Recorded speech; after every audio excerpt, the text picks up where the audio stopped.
G'day, we're 10,000 and we're at Sound Rehearsal Studio.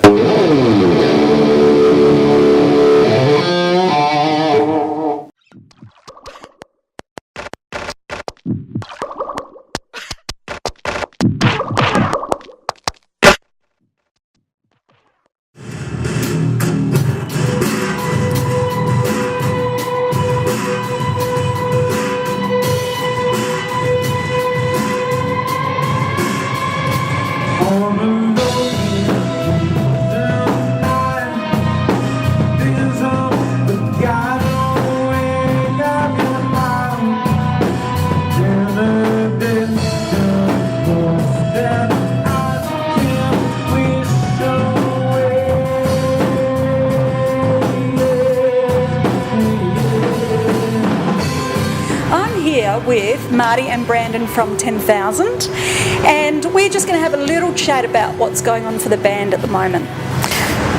So guys, tell me, what's been the highlight of your career in 10,000 so far? Last year was a really good and busy year for us. We did a lot of touring, a lot of gigs, but I think the thing that definitely would stand out for us would have to be playing Stone Festival.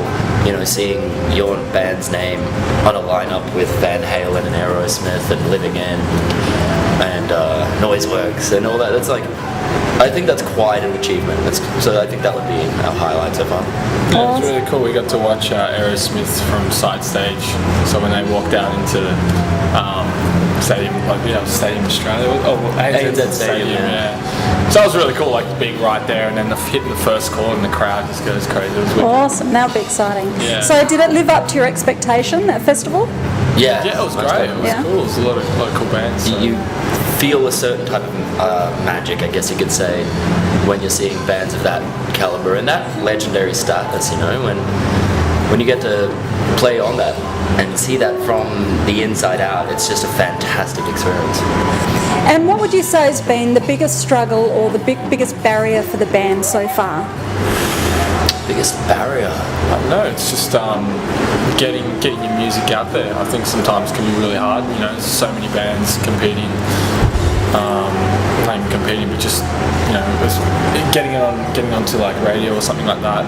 That's always been kind of tricky, I think, especially in Australia. We've kind of got only like a couple radio stations, so if you want to get sort of mass exposure, can be sometimes a bit hard. But we have a huge influx of international content in Australia, and I think it's the room dedicated for Australian content is getting smaller and smaller, and I think that ends up putting a big struggle and a big barrier for not just us but every Australian. Yeah, every band's like, I guess the biggest, like, how do you get yourself heard? I mean, besides touring and playing shows, which is the way we kind of do it, but besides doing that, how do you get your music heard to a sort of larger audience? And I think to get onto radio, I think we did get some radio play with a couple of our singles. Yeah, we had some Triple M love. Triple M was playing it, but awesome. Triple M love is hard to get. yeah, but we got on there, you know, a few times. But just in general, it's just I think a lot of bands sort of have that.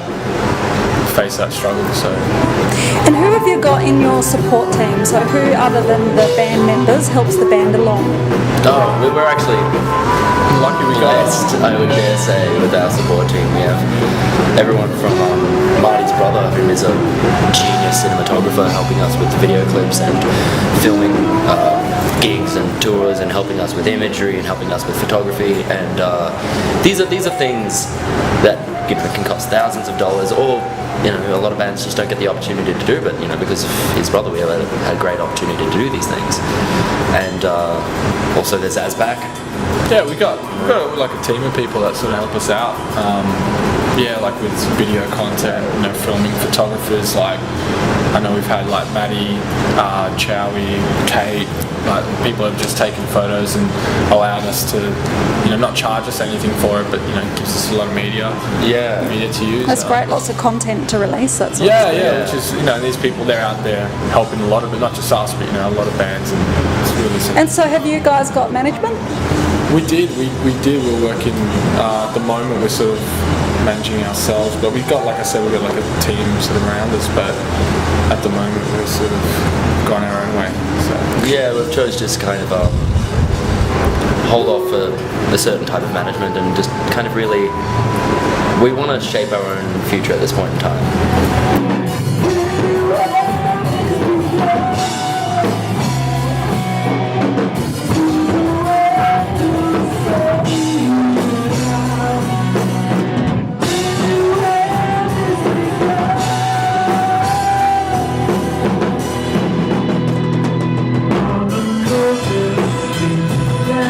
So they say, or a lot of managers in particular say, that the magic number is 100. So if you can consistently pull 100 heads to your gigs, then the rest of the industry will take notice, because if you're pulling that number of fans, they really need to.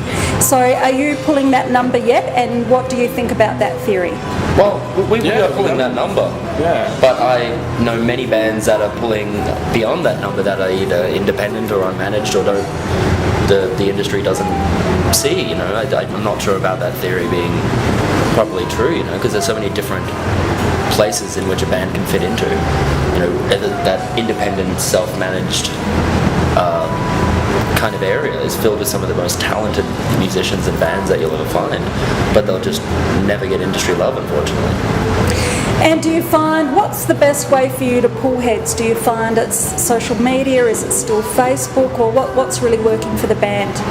Yeah, I mean, we've tried a lot of stuff. I mean, we used to put up flyers, and social media works to an extent. I think Facebooks and stuff like that's starting to get very cluttered with, you know, like people get 100 event invites and kind of thing. So it's, but yeah, like, I don't know, like, really. Truth be told, I think the best thing you can do to promote your next gig is the quality of your show. It really will boil down to that. Like playing a good venue as well, like playing in places where people either getting good supports, I think, or playing places where there is like traffic coming through or people coming through, they can check you out, and then maybe they'll come back for another show. But yeah, I mean, we've used the whole stack of stuff. We used to do promo videos for shows, and some stuff works, some things don't. You know, you go from the guerrilla marketing, you know, putting things up and putting things on people's windshield wipers. You know, but like done that, you know. But you know, well, they say you're only as good as your last gig, so I guess you're agreeing with that then. Well, because I mean, that's in the end. That's the product you're giving, is the band you are and the show you give. So that's going to be the best promo ever. And how do you describe your music? I don't know, it's always the hardest question to try and pinpoint what you're doing.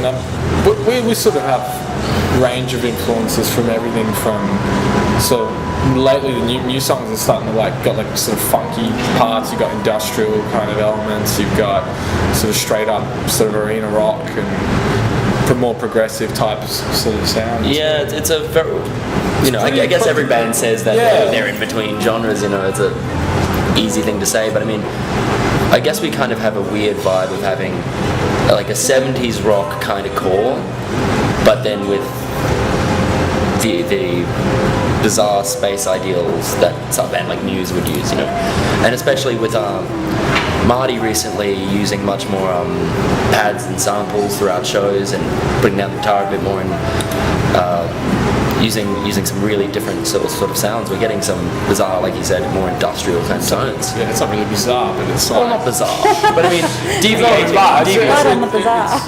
It's not bizarre like someone's doing something insane, you know. But it's a different feel. We've tried to push the sound. Like originally we started off, we were doing more straight up, sort of trying to do arena rock or something like that. In the last year, I think we've really tried to come up with our own kind of sound and do something interesting and something that's not being done around it. You know, we're not trying to follow a trend. We're not trying to sound like Black Keys or anything like that. You know, it's just whatever happens. And like lately, I've brought in like a sampler which I use, which has drum pads and drum machines and loops and things like that. So trying that stuff live, mixing it with the kind of sound we've built up until this point, it's getting to something pretty interesting, I think. So cool. It's also about trying to bring in different influences that we have, that we wouldn't have the chance to do in something like arena rock. Yeah, definitely.